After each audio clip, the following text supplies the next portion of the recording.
Hey, what's up, everybody, and welcome back to the Total Takedown. We're talking UFC 318, and it happened. It finally happened. Your boy got all cleaned up. I know I'm a little bit late. I was supposed to look good for the Monday show, but, life gets in the way sometimes, right? Life finds a way. I watched Jurassic Park recently. Let's get into the show. If you guys have not watched this show before, I go over the fight card. We talk about overs and unders, trying to find some alternative ways for you guys to make some cash. I'm actually really upset because I've had a real good read on totals lately, and last week I sprinkled a lot of stuff. I live bet a lot of stuff. I didn't get rewarded for anything. I lost my it's too early into the show. I'm not allowed to cuss yet. I lost a lot last week because I could have just gone with totals. You know how we would have smashed last week's card if we had just bet totals? So we've been on point with the totals. Hopefully we can get more of that this week at UFC 318. Hit the like button, get subscribed if you're not, and let's get into it.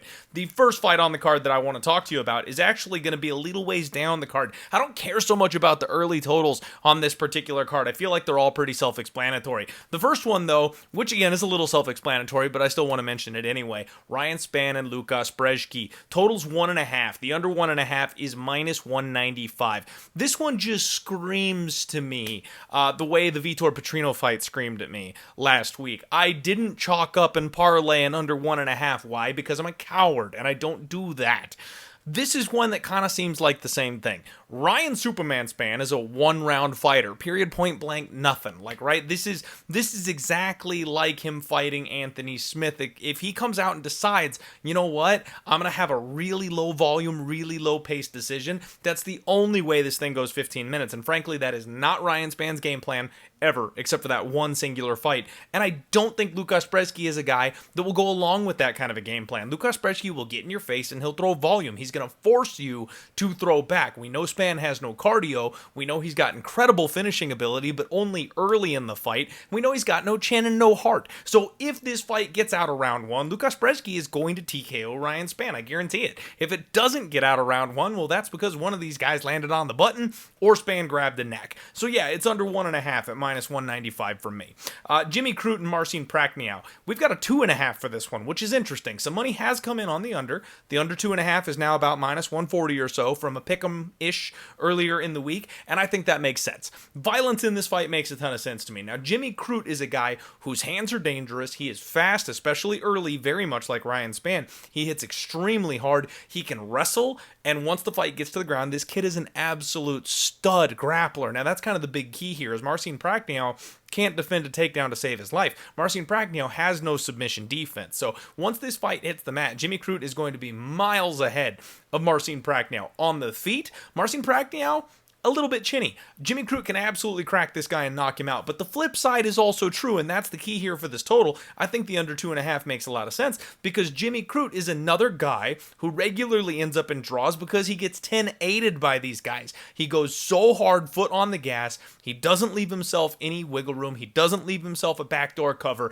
and because of that, his opponents come back and they whoop his butt. Again, we're not out of the 5-minute window. I can't curse yet, so I apologize. I'm trying not to break the algorithm here. Under 2.5, guys. I think one way or another this fight finishes. Even if Jim Crute comes out and he takes this fight a little bit slower, we know Marcin Prachnio will fold and he will fade the deeper the fight goes. So I think an early slow start from Jimmy Crute will end up in a late round 2 or an early round 3 finish. Fight doesn't go the distance is probably the way to go, kind of like we bought, last week a little bit. You buy those extra 2.5 minutes. I think that would serve you well here in this fight as well.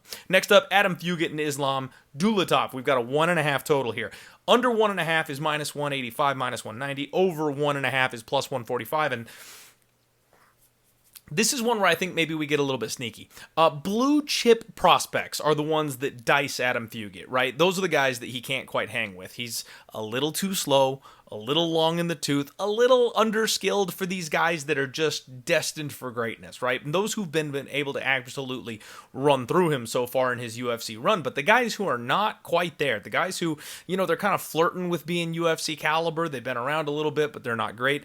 Adam Fugitt beats those guys. We don't know anything about Islam Dulatov. He's big, he's young, he's fast, okay? We don't know if he's a blue chip prospect or not. The UFC's trying to put him on the path here. This has worked twice.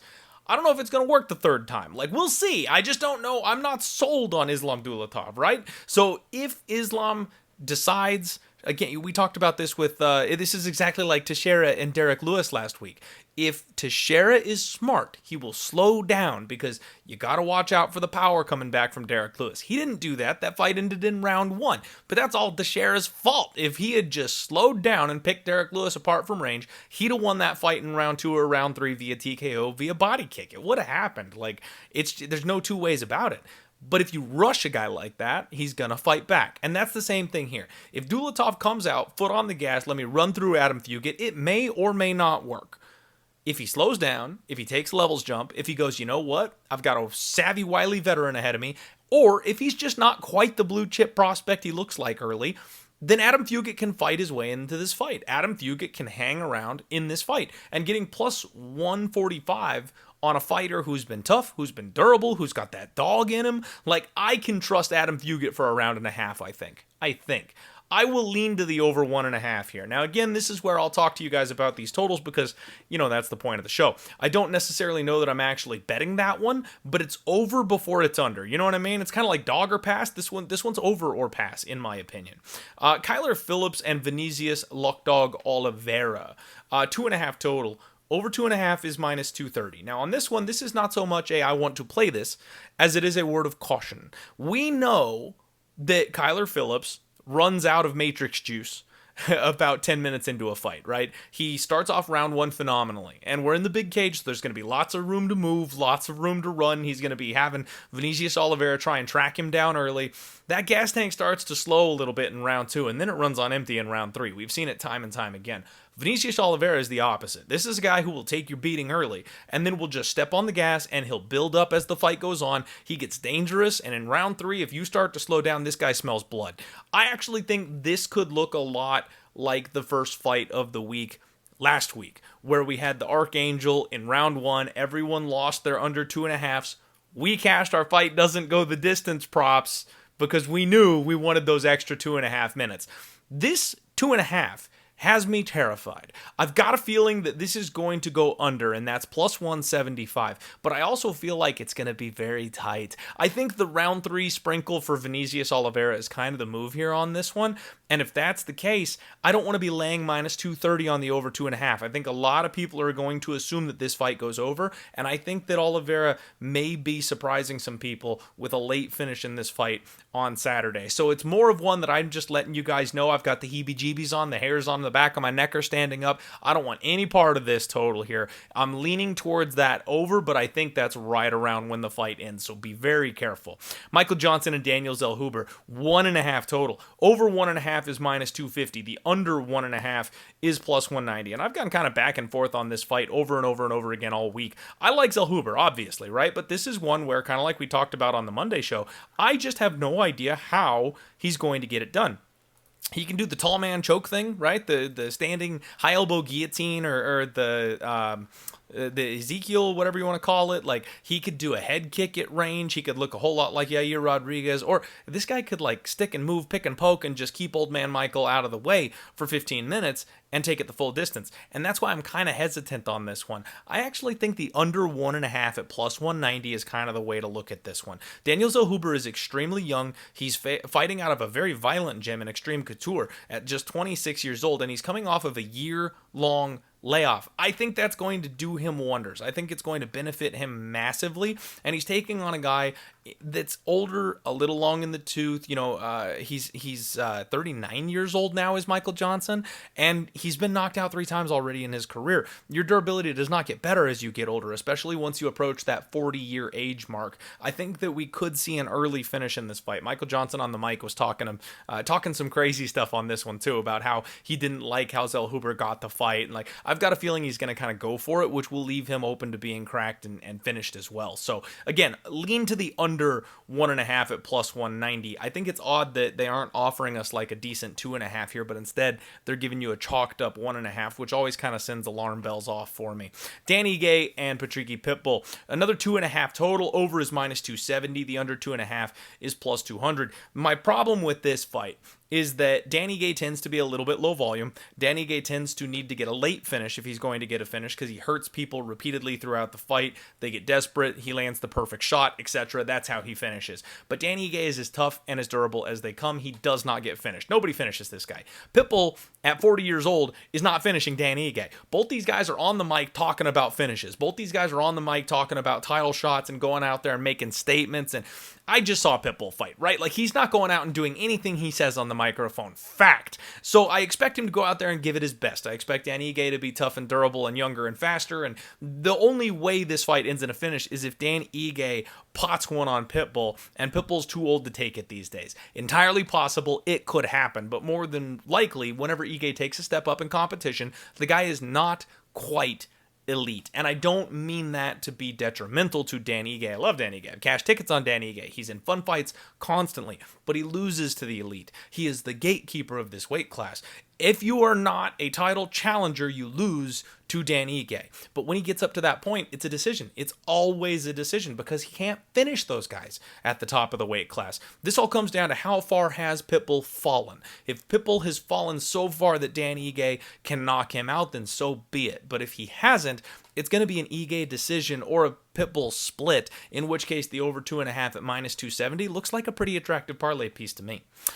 Kevin Holland and Daniel Rodriguez, I think it's Holland inside the distance. I don't think there's any way in the world where Rodriguez actually finishes this fight unless it's a Darce choke and Kevin just does something really stupid and leaves his neck out there for him. So under 2.5 would be the pick, but I'm not going to waste a lot of time on it because I think that's really one-sided, and there is a chance that Kevin Holland actually wins a decision here in this fight, which is why I went money line. But I wanted to talk about it. I feel like you guys would get upset if I didn't at least mention that fight because it's an attractive, playable total. Co-main event, Paulo Costa, Roman Hopilov, 2.5 total, over 2.5 -230, under 2.5 +175. And I think this one's a dead nuts over, you guys. Paulo Costa doesn't finish people anymore. Paulo Costa, when he was at the height of his powers, was knocking out old men, guys that didn't belong in the UFC anymore, people that it really had no business being in there with him, guys that were way smaller than him. That's who Paulo Costa was knocking out back in the day. Since he got exposed by Israel Adesanya, he's not finishing anybody. Even old man Luke Rockhold, like we talked about on Monday,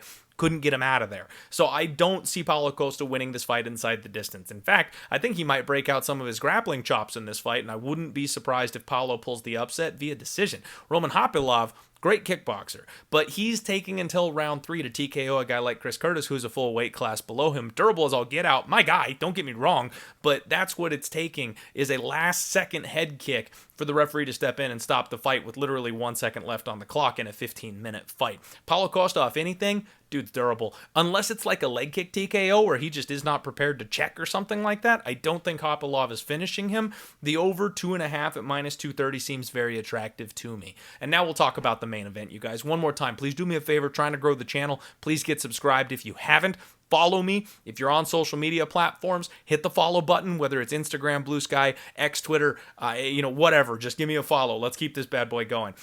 Max Holloway and Dustin Poirier, 4.5 total. The over 4.5 -160. The under 4.5 +125. And you guys know me. My whole thing with these rematches is that no two fights are alike, right? This will be the rubber match. This will be the third fight between these guys. And frankly, this is the one that matters the most. Max Holloway wants to go out there and get the dub. He wants to get the win over the guy that he couldn't quite get it back, right? And he's sticking around at 155, it would seem. So I think he really wants this one. Dustin Poirier, on the flip side, wants to go out on a high note. He wants to be one of those guys that rides off into the sunset. Yeah, he's lost a lot of his last couple of fights, so get one last one on your way out the door. Jump Gilly. Go ahead and get that finish right out the gates, right? Like, get it done, because it's never happened in all of UFC history, and that's always been his thing, is don't be silly, jump the Gilly. He wants that sub for this one, right? So I think the stakes are high. I think these both guys are going to let it hang out there. I think we've seen Dustin Poirier's legendary durability taking a bit of a hit. Max Holloway coming off of a big knockout loss. That can affect him one of two ways. We don't know if he's going to come out with the same kind of hunger, or if he potentially will not have recovered, and maybe his durability is a bit of an issue in this fight as well. We're seeing lots of new wrinkles from Max Holloway in his game and his striking. We're seeing Dustin Poirier really struggle to keep up with some of these younger guys. I mean, this thing sets the table for violence, guys. I really like this under 4.5. I think somebody's finishing this fight. I wouldn't be surprised one bit if Max Holloway goes out there and shows that he's got some gas left in the tank at the upper level, whereas Dustin Poirier really is was ready to retire. And I also really wouldn't be shocked if Dustin Poirier pulls it off, jumps the damn gilly, and gets a submission, gets his submission to end his career, which would just be absolutely epic. So I really think this under has some serious value for these guys. It won't be early. It'll be late. So I think we're looking at round 3, round 4, that kind of a thing. But I think similar to when Max Holloway beat Justin Gaethje, I think they're going to leave it all in the cage. Again, I would probably bet fight doesn't go the distance. You might be shaving some points here, right? Get plus 105, even money, something like that. But I think those extra 2.5 minutes are worth it, especially considering what we've seen from Max lately. That's the Total Takedown, you guys. Thank you very much for being here with me. Good luck on all your degenerate action. Let's roll.